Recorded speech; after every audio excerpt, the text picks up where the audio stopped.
What's going on, everyone? It's your host, Paul Clement, here on the Last Call Fantasy Football Podcast, alongside my co host, Bobby Briscoe, here on your Easter long weekend, Monday, April 6th, if I can read dates correctly. How are we hmm doing today, Bobby?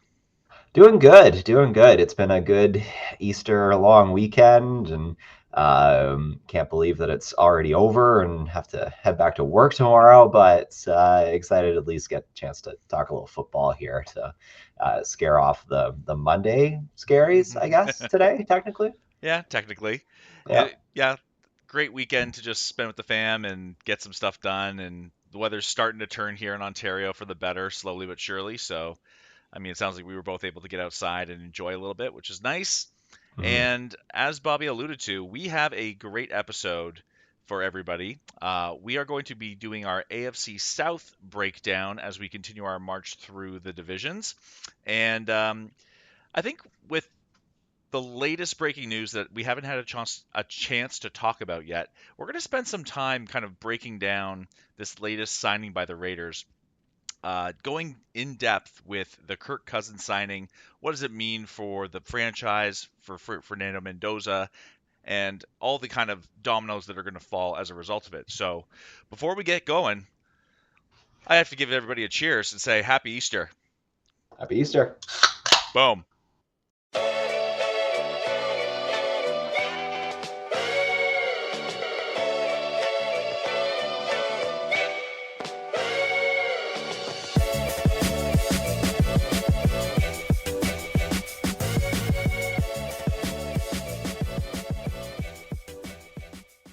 So, before we get into it, mandatory beer check. Bobby, what are we sipping on tonight?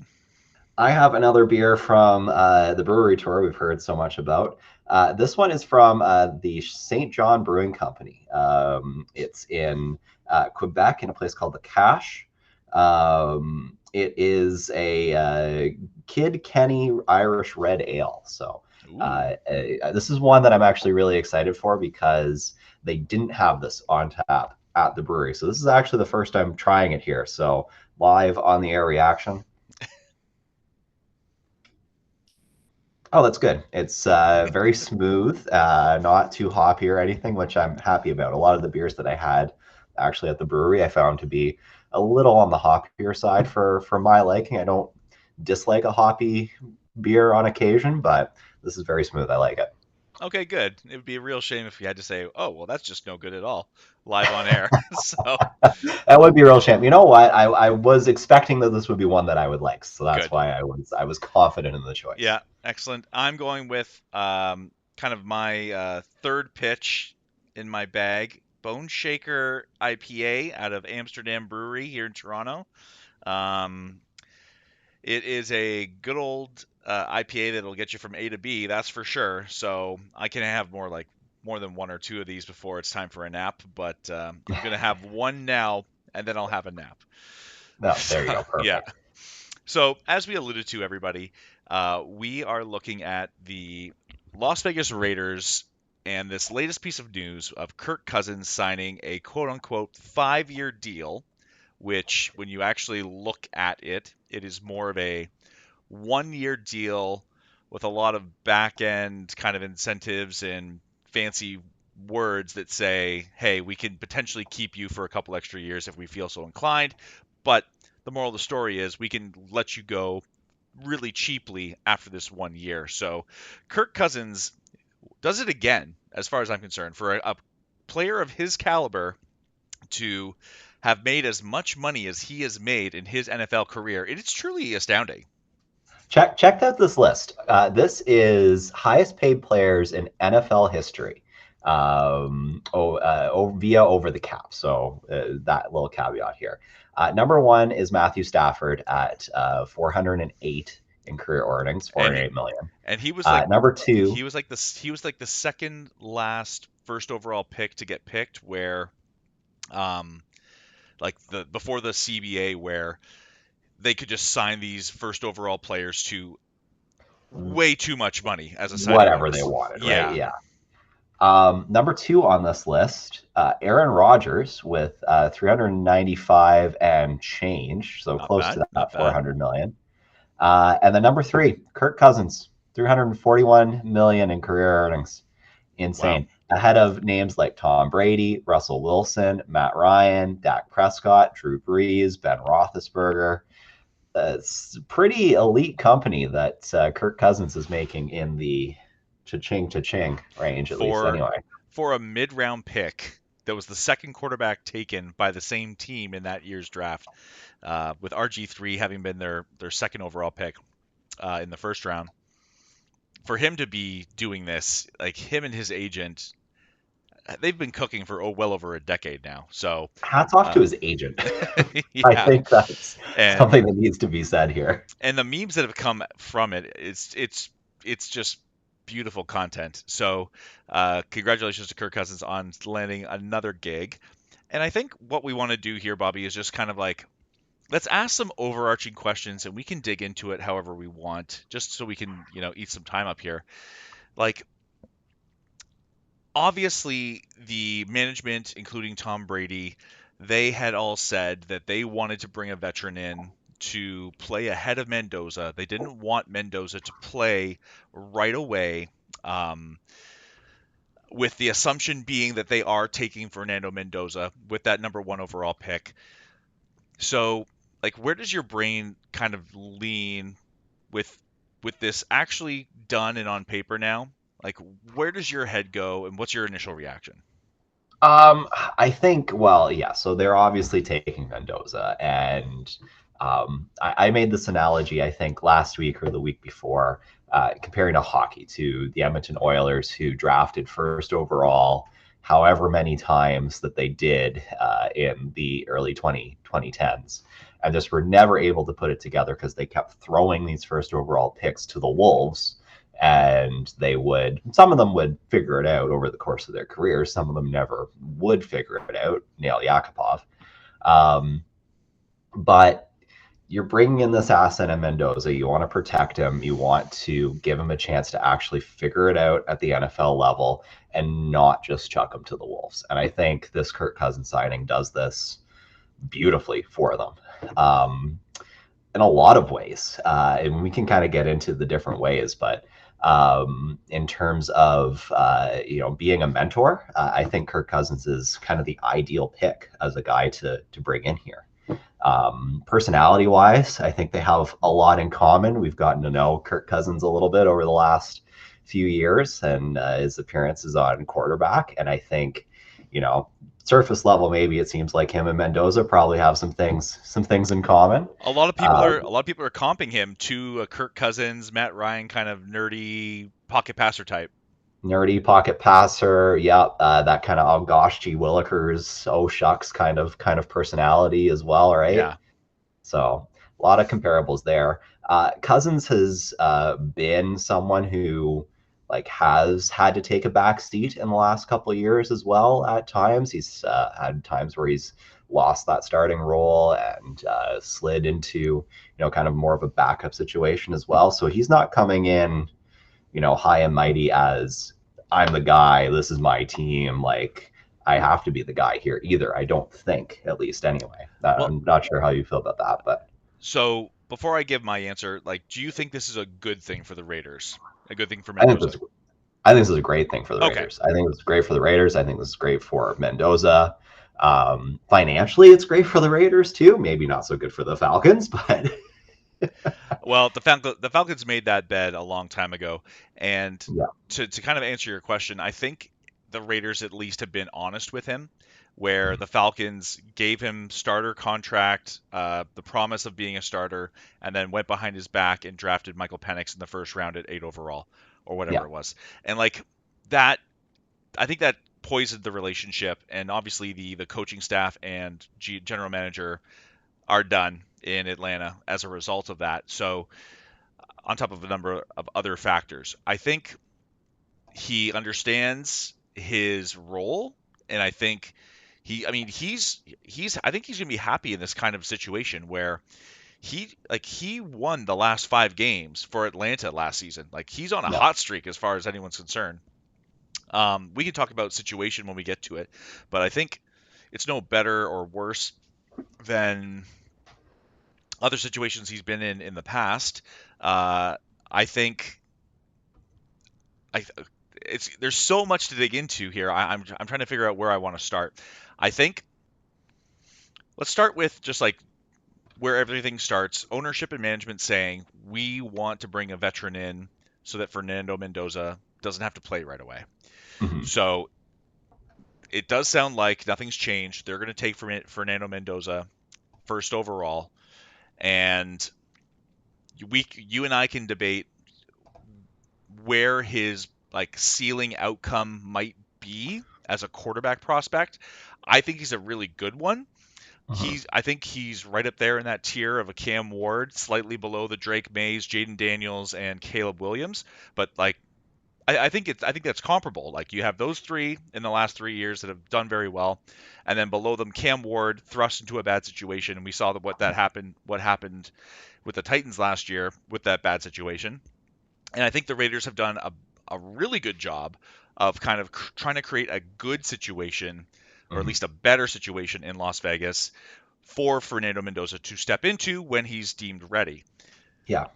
I think another factor here is that, in bringing in a Kirk Cousins, we talked about the mentorship in terms of just personality, but Kirk Cousins is probably going to have an amount of familiarity with the type of offense that they're going to be running as well, right? He's worked with Kubiak. Kubiak before, and he like bringing in a guy who will have knowledge of the offense and probably be on the same page as the coach, at least initially speaking. He can slide into that role and help mentor Mendoza into that offense as well, right? Yeah, So this is a really good potential teaching situation that they've created for themselves there. 100%. And you and I, we are both fans of franchises who have done this in the past, where they bring in a veteran Mhm. for the rookie to sit behind, and then let the rookie kind of take the reins when the opportunity arises. Yeah. As recently as Jacoby Brissett to start the first, I think it was start the first 4 to 6 games for the Patriots before Drake May kind of stepped in as the starter, with Mhm. everyone knowing full well that he would eventually be the starter. Mhm. You've got your example, And as a Packers fan, right? multiple examples. Love behind Rodgers behind Favre, right? Like, yeah, I think this is a recipe for long-term success. And I especially agree with that point that you made too. When you're looking at a quarterback that is maybe, I don't want to say of a lesser caliber, but a different kind of pedigree coming out of college, right? You get some quarterbacks that when they come out of college, especially kind of looking at those maybe more agile, more run-based quarterbacks. Some of them are just ready to go, right? You put the ball in their hands and they're gonna go, right? But these ones that are maybe a little bit more raw, I guess would be the way to phrase it. Having this seasoning period is something that will do them an awful lot of good. And they might falter if you don't allow them this opportunity to learn, to develop, to grow, to get used to the NFL system that they're playing in, to get used to what they're facing at the NFL level, and kind of have that time to develop. Not everybody's ready to go at 22, 23 years old. You're not maybe quite ready for that spotlight yet.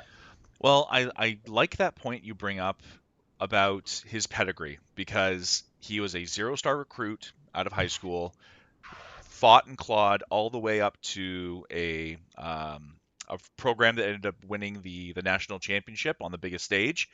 And he like the when you say these scrambling quarterbacks that come in and then they're thrust into a bad situation, they at least have their athleticism to lean on, right? Like you have the Josh Allens, Lamar Jacksons. If they don't get their first two reads, they can just run, and that keeps them on the field. When we Mm-hmm. look at these pocket passer types, if they don't have the offensive line, they don't have receiver types, it's going to go poorly. And Mm-hmm. especially if you're trying to get up to NFL speed, like Cam Ward didn't really figure it out until after the bye week, after the coach was fired, and then he was just able to kind of like the reins came off effectively, and he was able to kind of start balling a little bit.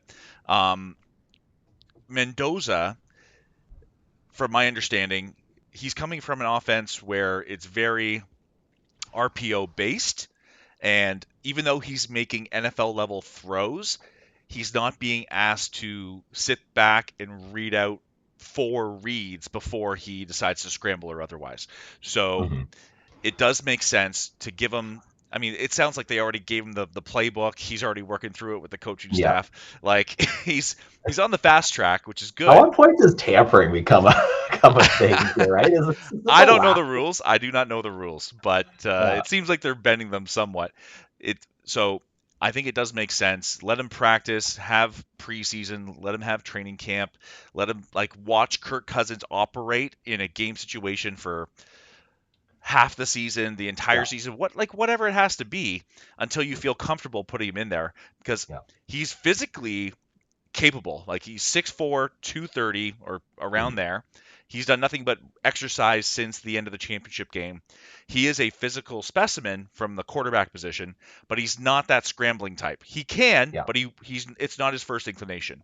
Yeah. So with that as a segue, I just want to quickly look at the depth chart for the Raiders because this is Mhm. where this let's talk about the situation for the Raiders in general. And here we are, like two guys that never wanted to talk about talking about the Raiders. Now 20 minutes into talking about the Raiders.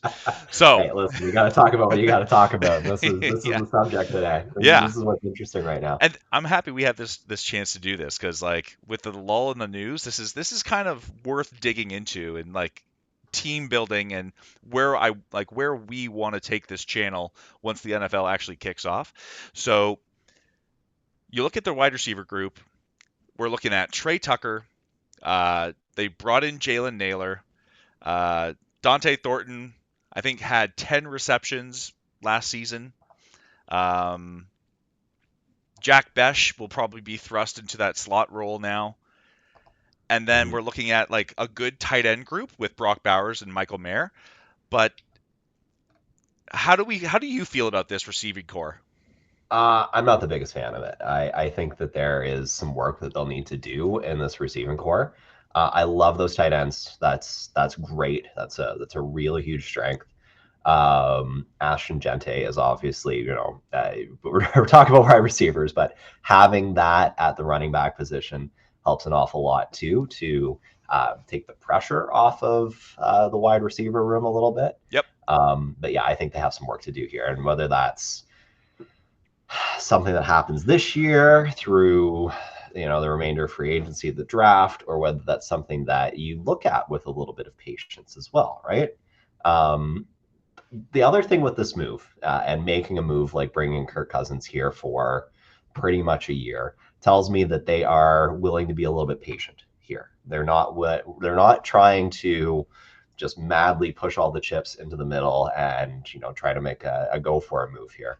They're going to take the time to develop. They're going to take the time to let the pieces fall into place. So it'll be interesting to see what they do at the draft this year, but I can't imagine that they are going to go and make any kind of crazy bold move. I think they're going to have some patience with this and let this develop. Well, I think their bold move was trading Max Crosby for that middle of the first round pick where they could have drafted potentially one of these top 3 or 4 receivers, which would have Yeah. been nice if you take Fernando Mendoza 1 overall, you can pair him with a receiver of your choice at that point, and then that Mhm. fell through. So I think when we look, so there's that point, and then I think the other point would be yes, I think they want to do it the right way. They tried it Pete Carroll's way last year, where it's Yeah. like, hey, good vibes and motivation is all we need to be a better team.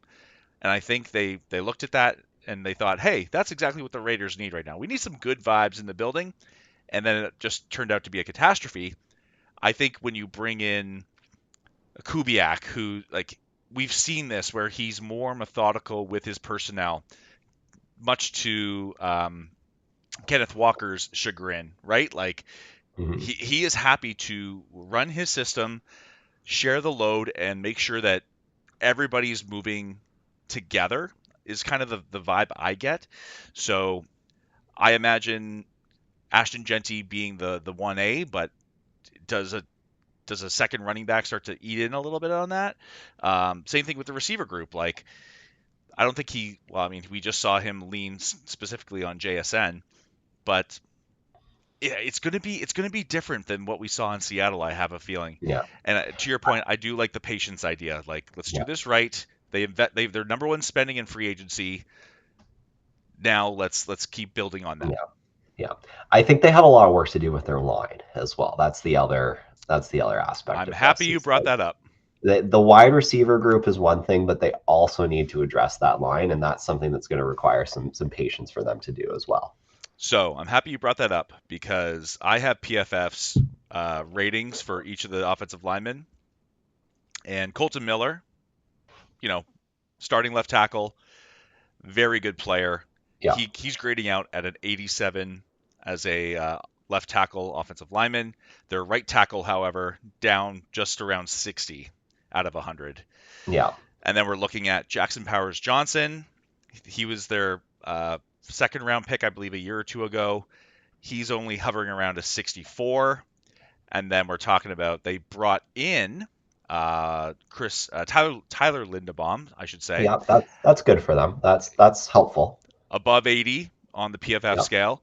So you have two above average, two, sorry, I shouldn't say above average, two very good offensive linemen now to go alongside a couple guys that probably are replaceable, is the polite way to say it. yeah, yeah, So you need Jackson Powers Johnson to play better.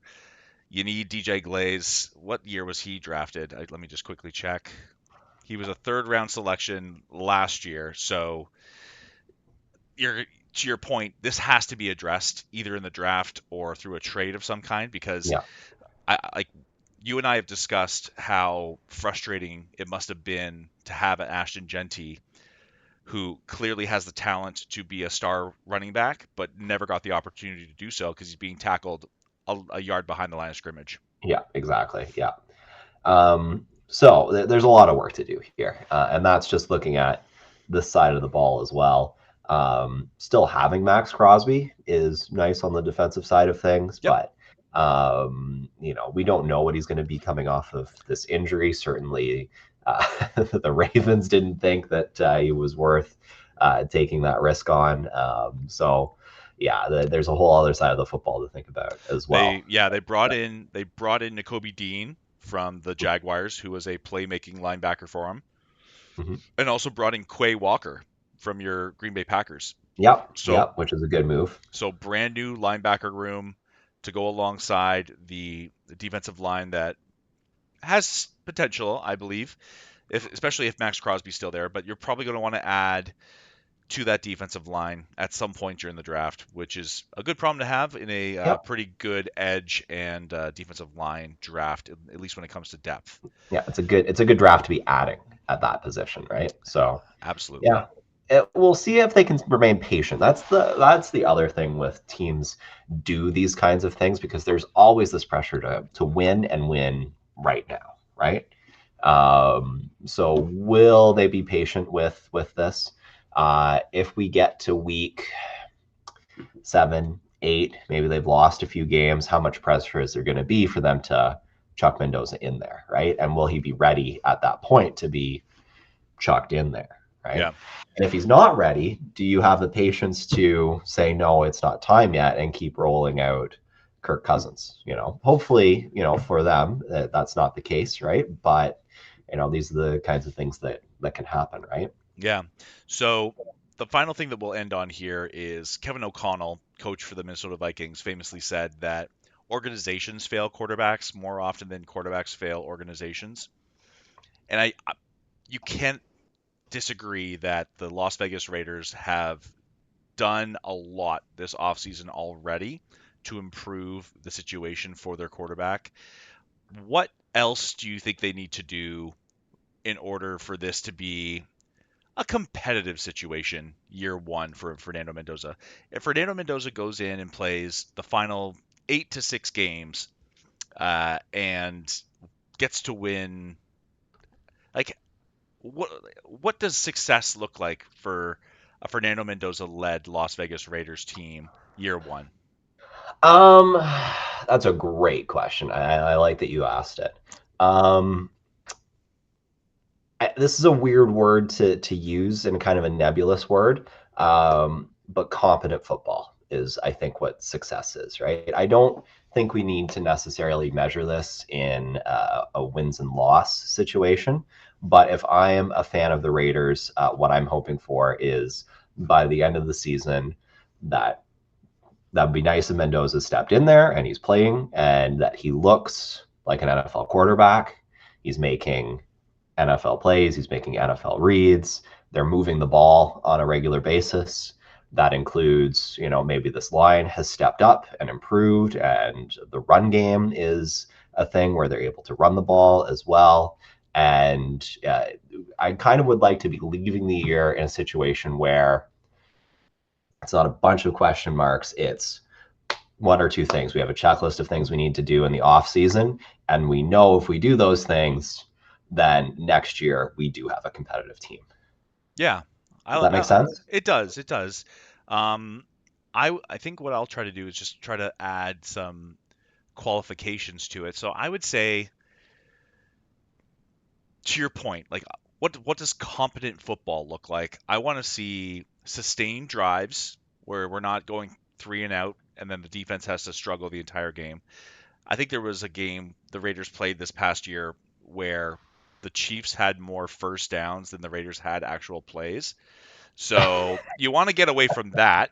Yeah, none of that. We don't want things like that happening. Yeah. And I agree. Like I want to see improvement in the run game. Like the the Seahawks notoriously at the beginning of this past season, they stuck with the run even though it wasn't working because they knew it was part of the game plan to open things up, which I think leads into competent football in that Yeah. conversation. So don't, unfortunately, whether it was lack of coaching, lack of players, lack of play, Geno Smith throwing the ball 50 times a year, 50 times a game last season was not a winning formula.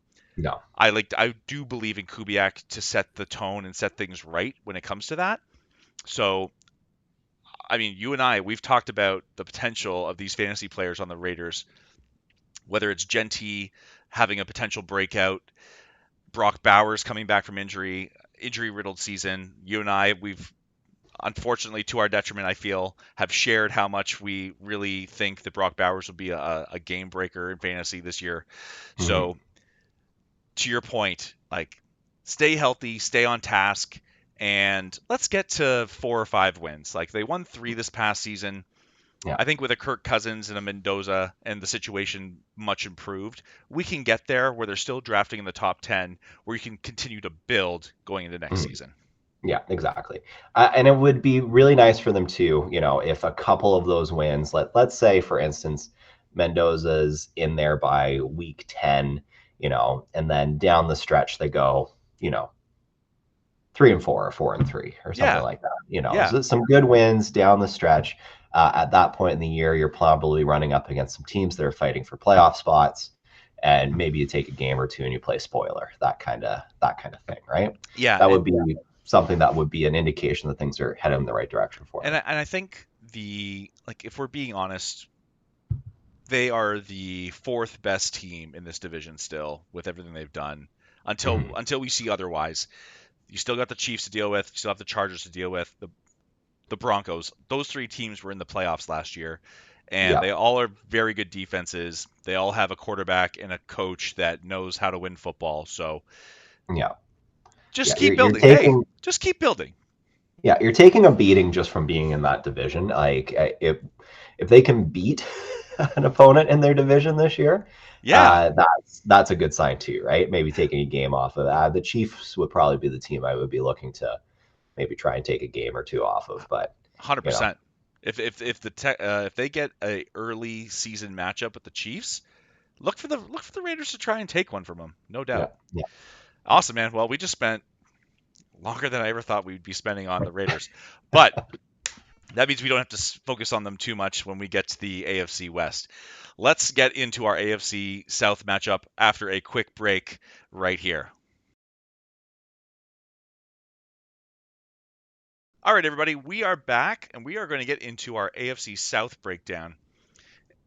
And I guess I want to be fair because this turned out to be one of the more interesting divisions in the NFL by the end of the season. a lot of movement around the draft trade deadline, I should say, and a lot of subtle but significant moves that have happened this offseason as well. And I think where we'll start is we'll start with the division winner. And I think what we have to remember when we talk about this 12-5 Houston Texans team is that CJ Stroud, like this team was kind of sputtering at the beginning of the season until CJ Stroud got hurt and missed like 3 or 4 weeks.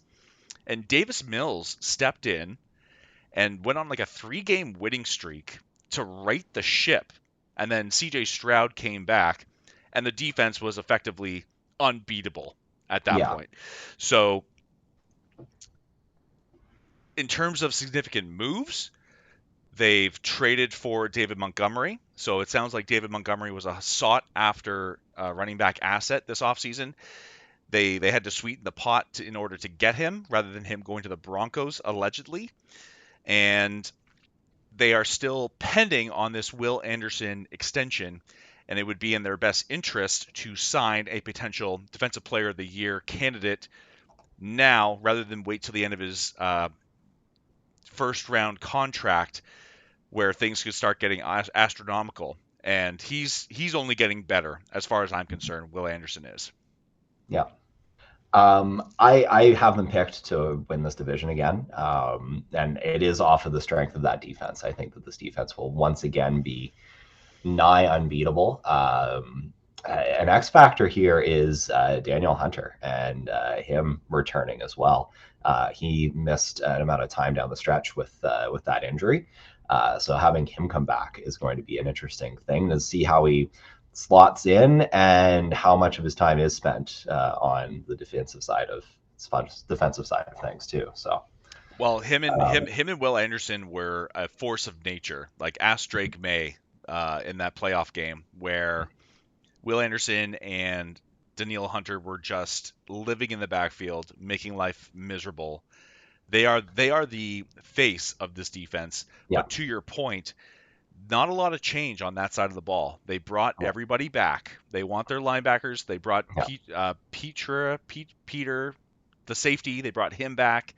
They want to keep this core defensive nucleus together because it is so deadly. yeah.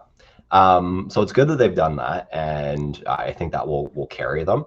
I have question marks on the other side of the ball, and I don't know that they have fully addressed those. If they've spent the energy to fully solidify things, there's a lot to love on this side. Nico Collins, owned him in Dynasty, very biasedly, big fan of him. Bringing in Montgomery, obviously great. Yeah, I don't know about CJ Stroud. That's my big question mark. And you kind of alluded to it when you talked about him kind of sputtering out of the gate, and then the ship being already barreling forward by the time he returned. I don't know if he is going to be able to fully carry this thing. So great rookie season. Yeah, Takes the sophomore slump a little bit in the second season.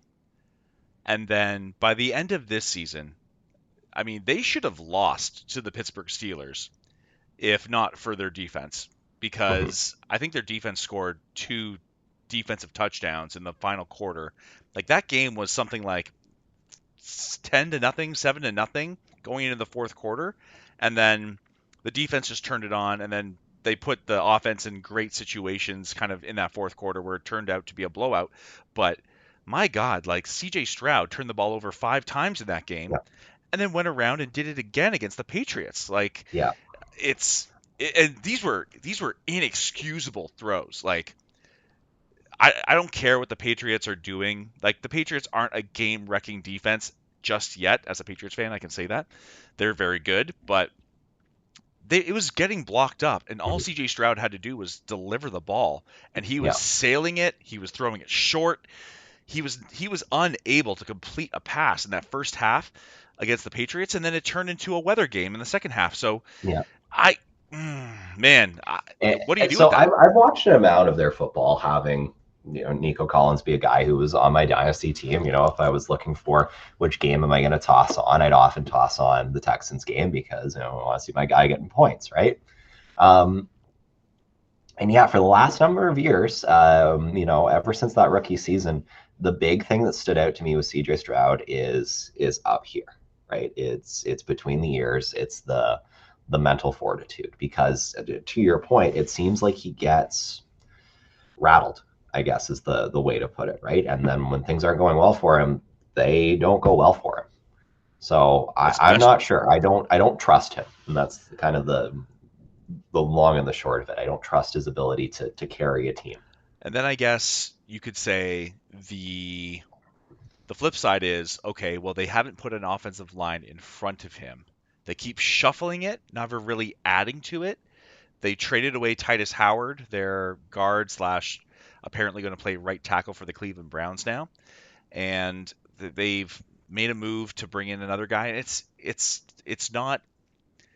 I'm not sure what they're trying to accomplish with the offensive line. If they Mm. admit that it's a problem, then change for the sake of change is not always necessarily good. Sometimes you actually need the players.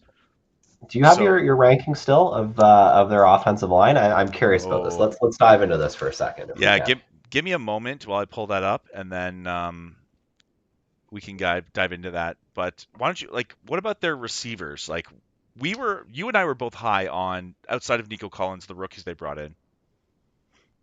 Yeah, I mean, I'm looking at their depth chart here right now. So we've got Nico Collins at the top, um, Jaden Higgins, Tank Dell, um, Tank Dell might be back this year. might be back, might not be. Um, yeah, they could use some work there too. I would like to see another quality name as part of that group. Um, Dalton Yeah, Schultz as well. Certainly competent in the tight end, but they don't have the kind of high end tight ends that we've seen and we've talked about with some other teams either to help support that okay. wide receiver group either. So as it stands, Blake Fisher would be one of their tackles, and he's grading out at a 73.5 from Okay. PFF, which is not bad. Arante Ursary, another one of their starting tackles, down at a 58.5 though. Oof, don't like that. It's the lowest we've seen today. And then Jarrett Patterson, I believe, is one of their guards. He's down at like it's all 60s and 50s, Bobby. Yeah. So it's Yeah. the offensive line play has not been good. Jake Andrews, their center, down at a 60. Like it hasn't been enough to overcome. And everybody thought it was Bobby Slowick who couldn't adjust his offensive line to react to stunts and twists from the Mhm. defensive line. And it's a problem 2 years now removed from Bobby Slowick. So Yeah. it could it That's could a be personnel issue. Yeah. that's what I would say. So if CJ Stroud So if CJ Stroud's going to be the man in charge of setting protections, he's not doing a good enough job if that's the case. And then yeah. if the players can't execute, that's a problem. These things kind of build, you know? So the more we pick this apart, the more I think we're realizing that this offense is maybe Pretty bad, mid. Pretty mid.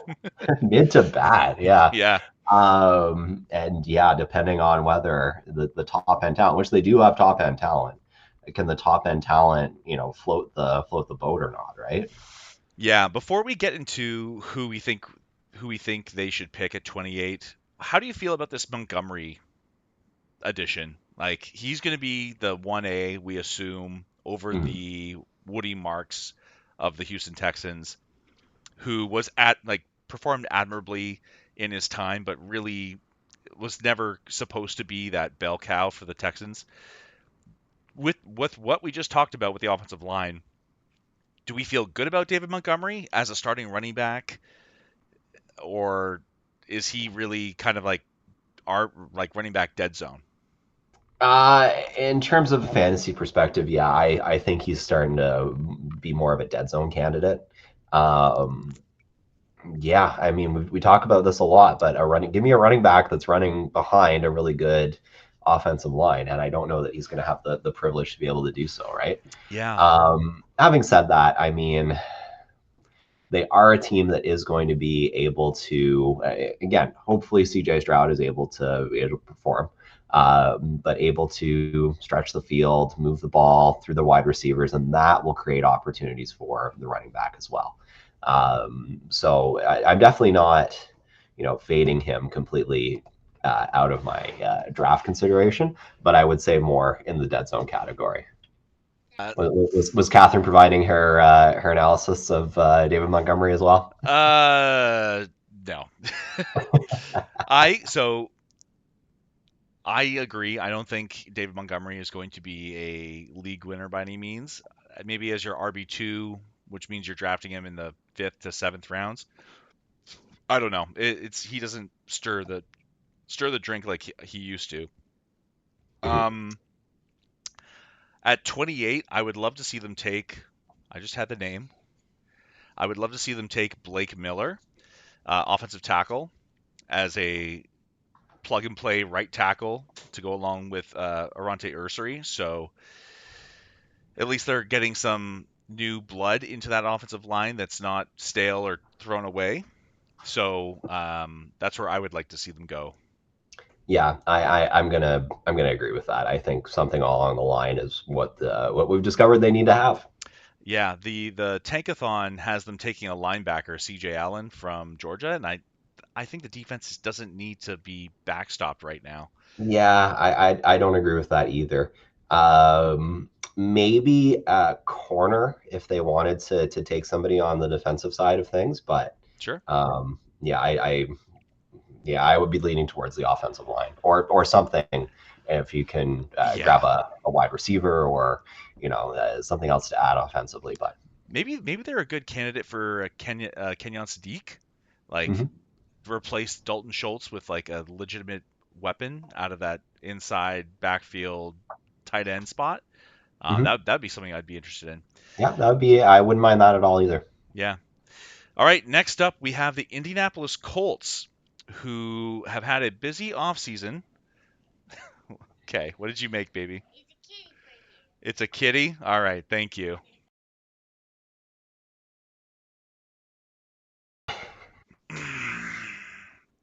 So Melissa doesn't And have, break. yeah, Melissa doesn't have volleyball tonight, but she has a massage at 8 p.m. apparently. So Ah, okay. yeah. Okay, where were we? Indianapolis Colts. They have had a somewhat busy offseason, I would say. Like after going 8-2, they pushed their chips all in with trading 2 first-round picks for Sauce Gardner. They have traded Michael Pittman Jr. to the Pittsburgh Steelers for I think it was a 3rd-round pick. They signed Alec Pierce to a big old free agent deal. And they also signed Daniel Jones back for I think it was something to the tune of $48 million, $40 to $48 million a year, AAV. And they don't have a first round pick this year. So it sounds like with their money and with their actions, they are believing that their team is closer to that 8-2 version than they are to the what do they finish with? Like 7 and or like 0-7 to finish the season. Yeah. So obviously some bad injury luck to Daniel Jones suffering the broken leg that led into a torn Achilles. He seems to be on track to be playing week 1, so he claims. Everybody's going to claim that. We'll see how things progress. But what do you like? What do you make of this trading away of Michael Pittman to keep Alec Pierce? Yeah, it's an interesting move. This whole team is yeah. This is why I was so confident, even with all the negative things that we said about the Texans. This is why I was so confident in picking them as my division winner, and I hold to that. Um, I like Alex Pierce. Don't get me wrong here. I'm just going over his stats from last year. Um, 15 games played, 47 receptions on 84 targets for just 3 yards over 1,000 yards, um, 6 TDs, which is pretty good. Um, He, That's I that think is one TD off of his career high with only 15 games played, did which is an he. interesting thing. I forget. Did he set the new like reception low for being able to get to 1,000 yards? Like Mike Williams was notorious for this. He would have 45 to 50 catches for 1,000 yards, and he was a deep threat only, and he would get Mhm. hurt every season. Yeah, And I don't. So I've said this before, and people continue to paint Alec Pierce as like a deep threat only. But I believe with Michael Pittman out of the picture, he could see some more of these low field, midfield kind of reads, especially in Shane Steichen's RPO offense, where if he's getting those slants, maybe he can break them for more than what Michael Pittman would get. If he's running right. these like 10-yard ins, or he's running these um, on top of his outside presence, I think he could be a very good player, which is a decision I have to face with my keeper league this offseason. But That's fair. but I That's think fair. but I think that they are choosing to believe in him and the youth rather than Pittman, who's kind of maxed out at like Hmm. 80 to 90 receptions. I think his career high was over 100 receptions, but it was for under 10 yards a reception. Like they're trying to bring in a little bit more juice. I was just looking at ADP before hopping on here, and it looks like Jonathan Taylor is That still a was going to be my first. next question: is where are you taking Jonathan Taylor this year? You could like for our dynasty startup, I would not be surprised if Jonathan Taylor goes in the first round. Like Hmm. I was looking at his box score from this past season when things were really cooking. Even when things were not cooking, this guy is still putting up very good numbers, very good rates, and I would be shocked if he's not a first round to early second round pick, Hmm. especially in our dynasty startup. He's not. He hasn't really hit that running back ceiling yet. So I would have faith in him. Catherine, I see you. Um, Hold on one sec. yeah, I'll give you a second Catherine, there to. I asked you not to come in. I need 10 more minutes. Please and thank you. Yes.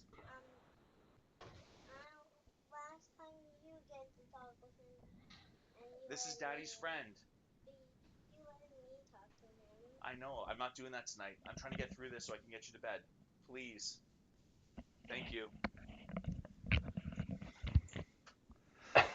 Okay. What were you going to say, Bobby?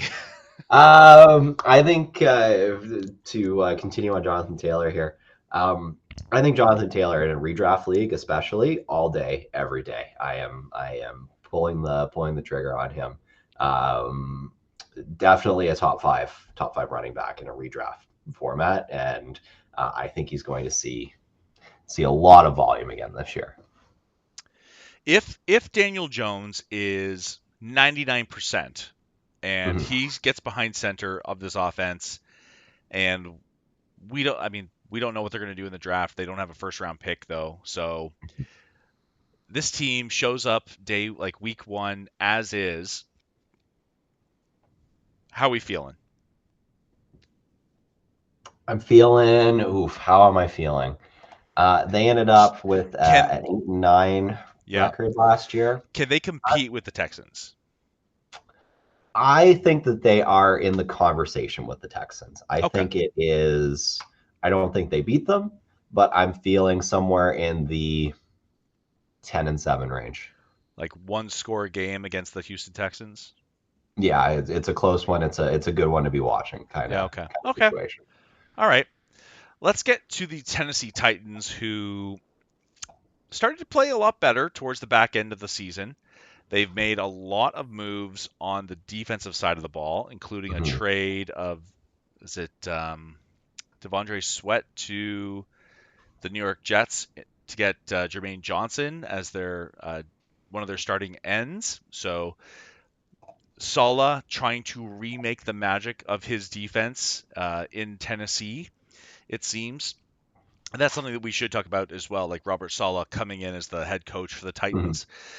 Calvin Ridley got restructured rather than cut, so Mhm. it seemed like it was important for Cam Ward to keep Calvin Ridley around, which is Mhm. interesting based on like the production and kind of the performance of Calvin Ridley last year.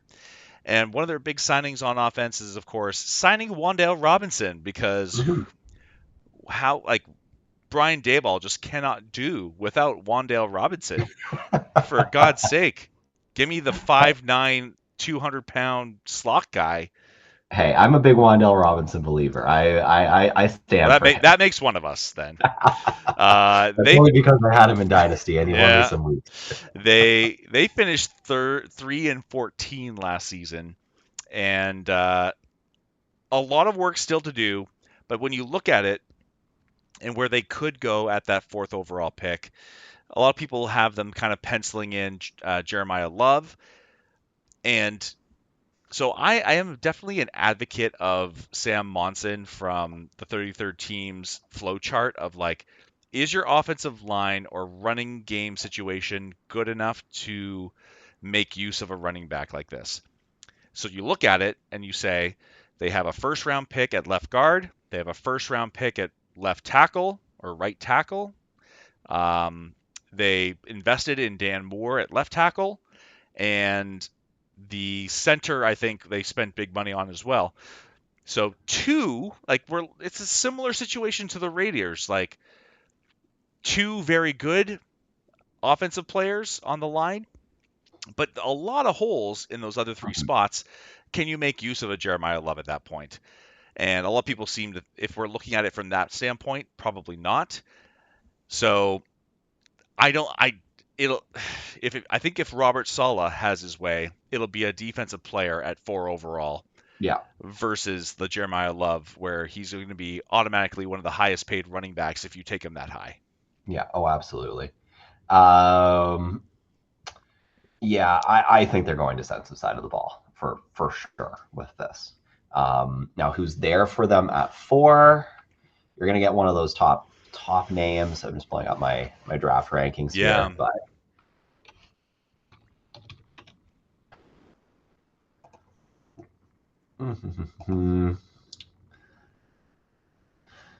let's see here. Actually, pulling up my draft rankings, and my computer is crashing out on me. Sorry here. So let me ask you this, because normally when you draft the quarterback first overall, your first inclination should be to help the quarterback in some way. Mhm. So if you're not going to take Jeremiah Love, could you take Carnell Tate or one of these other receivers, someone that you like in that number 4 spot? It would be high, but you would not get a chance to draft this caliber of receiver in the second round potentially. Mhm. Like if Denzel Boston or Concepcion or Omar Cooper fall to like the beginning of the second round, you could potentially consider that. But would you go receiver if you were drafting at the 4 spot? Um, Or would you stay firm on defense? I think I'm staying firm on defense. I hate to say I don't like a receiver that high, unfortunately. Okay. Um, because yeah, I would be looking at yeah. I'm not looking to take a receiver off the board until probably in around pick 10 in that range in this draft. Okay. And that depends on who your top receiver is as well. Um, Makai Lemon is, I think, still the top receiver graded. Based on the rankings that I'm looking at. We had that discussion the other day We did. or a few weeks ago about whether we do actually have him as the top receiver.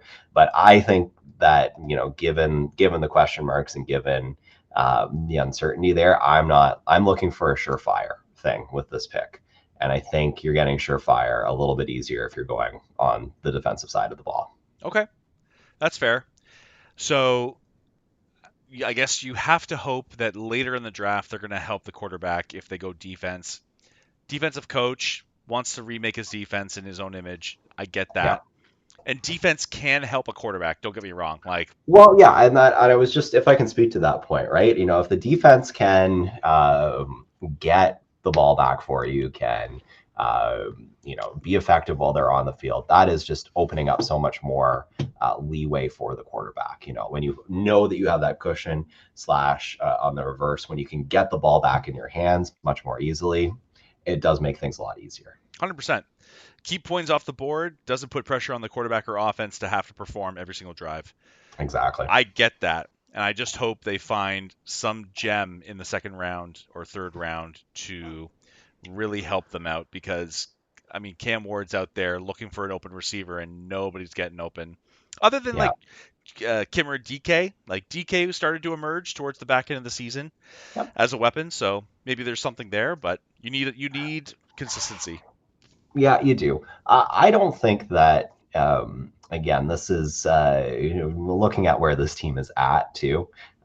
We were just preaching this when we were talking about the Raiders. I think you have to be a little bit patient with this process as well. And this is a rebuild process. They are not a very good team, and they're not going to be a very good team next year. Yeah. And so I think you don't want to be forcing the issue.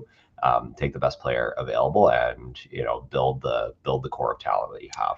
So before we move on to the Jaguars, what do you make of the argument that there's nobody to put on the posters, there's nobody to put on the ticket for the Tennessee Titans as they open a new stadium next season? I think that's a terrible argument, to be quite Oh, honest. for sure. I, I But think no but matter. but be the owner. If you're the owner, how am I going to sell tickets to my new stadium if I don't have anybody other than Cam Ward? Well, then you plaster Cam Ward's face on literally everything, right? And you sell Cam Ward. He's the new Um, dollar bill. I mean, I think that's an admin problem and that's a marketing problem. And if you're letting that affect how you build your football team, then you're sunk. You are in Sure. big, big trouble. And I don't want to get into what's Well, going on with my you beloved Toronto Maple Leafs right you now, but yeah, yeah, you that can lead to all kinds of problems. you run into the Saquon Barkley at 2 overall problem if you're the Giants, right? Where Yeah, you just don't have the infrastructure, but he's so good and so hyped up that it's hard to turn down because you're not getting generational players come around once a generation. And I'm not saying Jeremiah Love's generational. I've already said I think he's a tier below Bijan Robinson. yeah, I don't think he's going to change the fortune of the Titans. I think they have a lot of work to do, as you said. yeah, And let's start with let's get right yeah. on one side of the ball. It may be inverse to my intuition, but if they want to go about it that way, Robert Saleh has done more with less than most coaches, I would Yeah. say. And if I can maybe besmirch running backs just a just a little bit Go here, ahead. right? Given what we know about running backs, they do tend to be the kind of piece that has a shorter shelf life than other components of a football team. Um, and they have a serviceable running back situation right now anyway for what they are. So yes, Jeremiah Love is a great player, and I think he's going to be very good in this league. Don't get me wrong; I'm not besmirching him at all, but I don't think that's the kind of piece that you need to be going and getting right now if you're the Tennessee Titans. There will be in a year when they're in a better situation, there will be another running back that is of a similar caliber that you can go get. I agree. I agree. And it seems like this thing is cyclical. They always say like next year's draft, next year's draft. Next year's draft apparently is a little bit better when it comes to blue chip talent at a lot of the key positions, and perhaps running back value lands in a better spot for the Titans where you don't have to take them for overall. I agree. Yeah. Okay, let's wrap this up, Bobby. Jacksonville All right. Jaguars, who surprised the world and won. Did they actually? No. Is this right? Did they win the division? Yeah, they hosted the Bills, didn't they?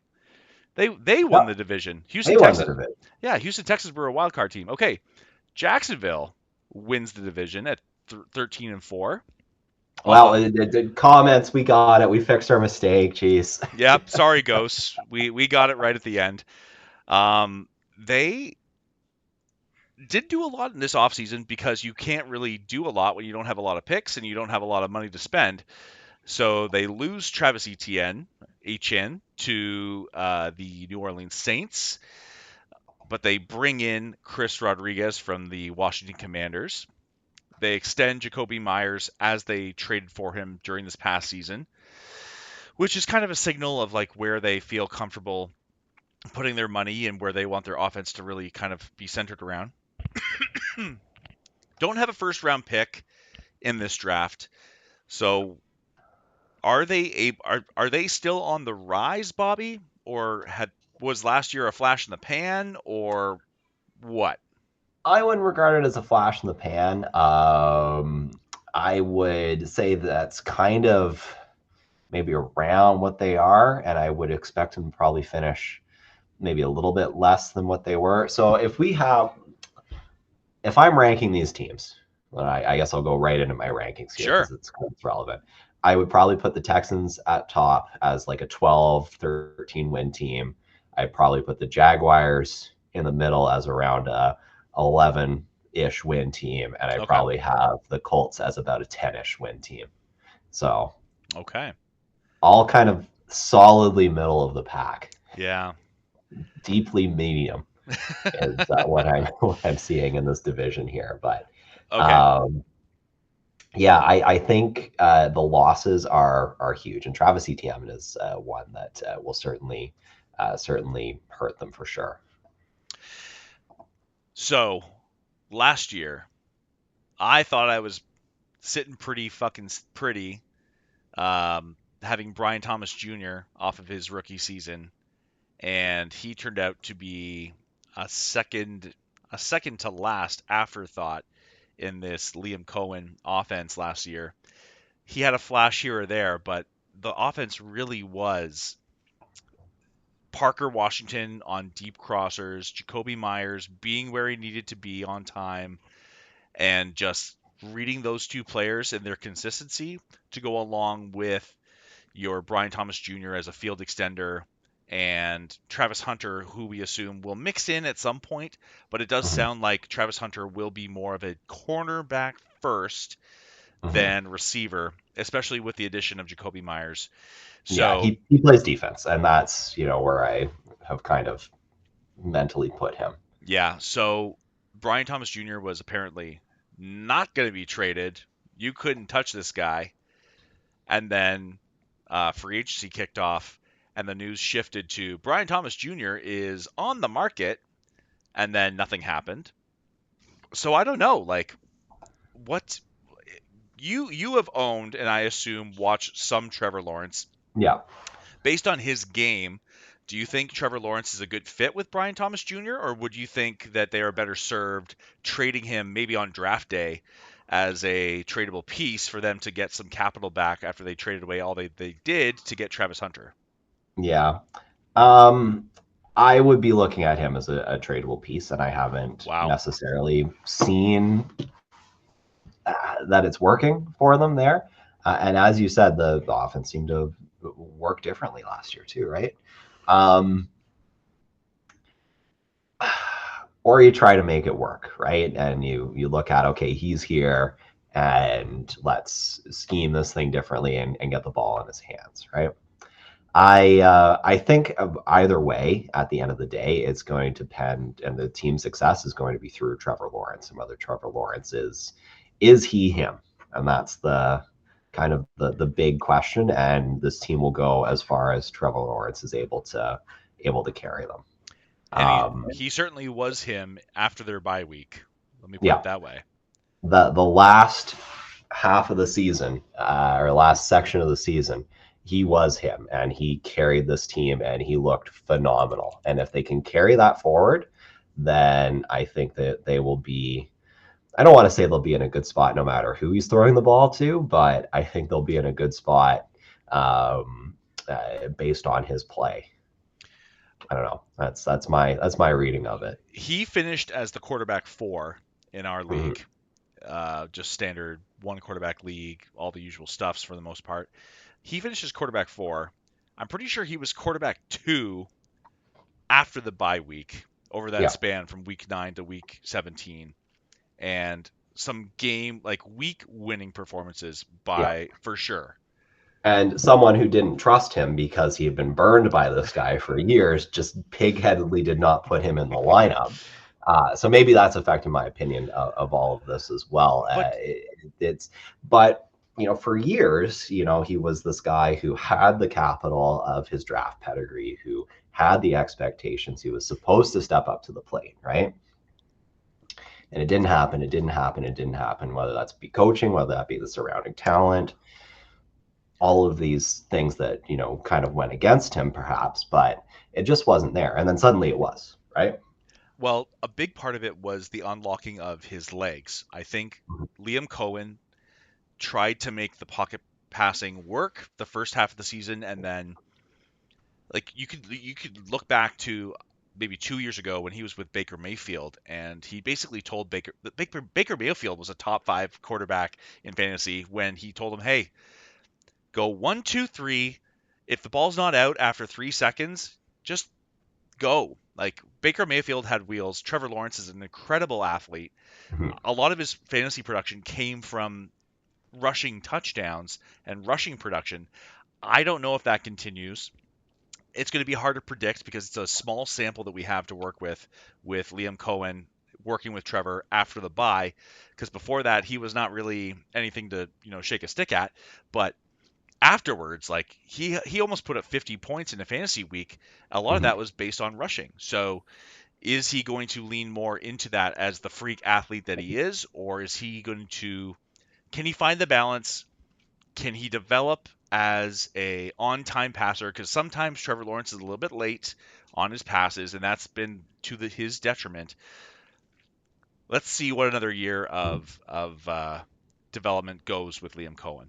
I think from the fantasy perspective, if I am, ranking my quarterbacks and I'm looking at, you know, uh, I'm outside of those top end quarterbacks, right? I am not taking a Josh Allen. I'm not taking a Lamar Jackson. I'm not taking a Drake May or even a guy like Burrow or Daniels or Hurts. When you're starting to get into that like third tier of quarterbacks, Trevor Lawrence would be one that is high on my list of ones to kind of target in a draft because I think he's the kind of quarterback who doesn't yet have that name pedigree to him, and might slide, and you could get him a little bit later on in the draft because probably looking at the quarterbacks that are going to be around him in the rankings, Justin Herbert, Dak Prescott, Brock Purdy, Patrick Mahomes, people are probably going to, in whatever redraft league you're in with your work buddies or something like that, they might be inclined to be, oh, I'm a Cowboys fan. I'm going to take Dak Prescott as my quarterback, right? And you can maybe wait on and let Trevor Lawrence slide to you a little bit. And if things work out like they were at the end of the year last year, he can win you a league. Yeah, I think he's going to be a great value to your point, and I would rather have him than any of those guys you just mentioned as things Yeah. currently stand. So it we get that much closer to the NFL draft, and I just can't wait for like another domino to fall to see how things continue to unfold during this offseason. But man, what an interesting division, and I imagine it'll be just as interesting as we enter the 2026 season. I think maybe a good note to kind of start to wrap up on. I've kind of given my rankings of it. How do you place this division? Ooh. Oh man. Okay. I'm gonna go. I'm gonna go Texans. I'm gonna go Jags. I'm gonna go Colts. I'm gonna go Titans. Okay, so we broadly have the same order here then. Yeah, I don't think the Titans are ready to threaten outside of that fourth spot yet. Jacksonville, they were playing a last place schedule or a second last place schedule last year. They're going to be playing a first place schedule this year. Yeah. Texans defense travels, man. So I think they are going to be in good shape. And see if CJ Stroud just gets back to his rookie season, like don't be extraordinary, just be your rookie self.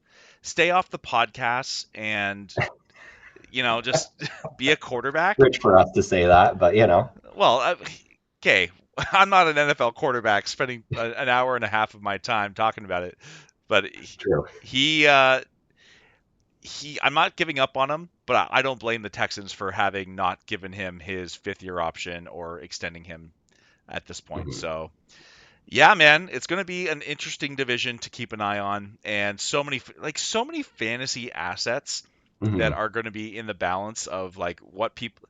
There's like there's nobody I can point to and be like, hey, this guy is without question the guy I want to have basically from any of these teams. Like Jonathan Taylor, question marks towards the back end of the last season. Nico Collins, injury slash inconsistent quarterback play. Like all the big stars are still like have a asterisk next to them is like, hey, watch out for this. So Mhm. like what do you believe in these fantasy players is going to be a question as you enter your drafts this offseason. And there could be gold, I guess is what I'll say. Yeah, this is the division where you could sneakily find some good value and maybe even a league winner as well. So something to Without keep a in doubt. mind on your draft day whenever that comes along. 100%, man. Okay, everybody, that's going to do it for us. We're wrapping this episode up. So we are on schedule to watch the NCAA Finals Championship. Bobby, Who do you have? Who do you have in the game? I think Michigan's going to take it. I think Michigan looks really good, even without their best player. If he doesn't play, Lendeborg, I think if he does play, it'll be a pretty decisive victory. If he doesn't play, it'll be a tighter match. But Michigan is so deep and so talented. I think that they look really good. They've been Yeah. sharp for a while. I put a bet down at the start of the tournament on UConn and cashed it out at an amount of profit, mind you, Nice. just before the tip off when they were playing Duke. Ooh. Kind of mixed feelings. I mean, I cashed out and I feel good about it, but I'm gonna stick with them as my pick. I picked them before the tournament, and I'll stick with them as my pick. I'll tell So you that big man they have, Reed, is his last name Reed? He is a he just he gives harmony to my soul when I see a big man doing big man things and yeah, not just like shooting threes from a corner, but actually doing post moves, playing defense, blocking shots. Like he is he is a player after my own heart, man. Like yeah, love to see that kind of play, and UConn is a good team. So yeah. I'm looking forward to this matchup. It's going to be a great game. I enjoy March Madness every year. I love watching the NCAA basketball. It's always a great time, and Way better there's than always NBA. craziness that happens too. Way better than NBA. Way better as far as I'm So concerned. much better than the NBA. Yeah, NBA's got to take a lesson, I think. I But think so too.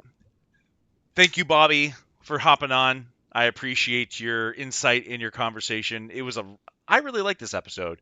I think like we finally got some there wasn't a lot of news, so we can actually just flex our our opinions and converse around a topic for a good half an hour there or so. Mhm. I thought that was a lot of fun. So I Yeah, appreciate it, no, man. this is a good one. I'm looking forward to more of these too as we kind of go through these like slow days of the middle of the summer here before Absolutely. things start to ramp up with the draft coming soon, I suppose too. So yeah, there'll be more news, but there'll also be more of these deep dives, I'm sure. 100%.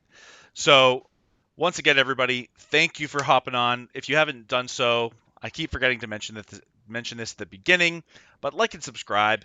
I've already said to our league mates, like, hey, if you haven't hopped on and listened, then I don't know what you're doing because we're literally giving away our biases. But we'll see. We're doing this for fun, everybody, and we hope you're enjoying it too. Bobby, enjoy the rest of your Easter long weekend and good luck with the rest of the week. I will be away next week, so we're gonna have to do some makeup, I think, when it comes to our divisional stuff if we want to be on time for the draft, Bobby. But we will do so the following week. So everybody, stay tuned. That's it. That's all. Thanks, everybody. Have a good night. Bye.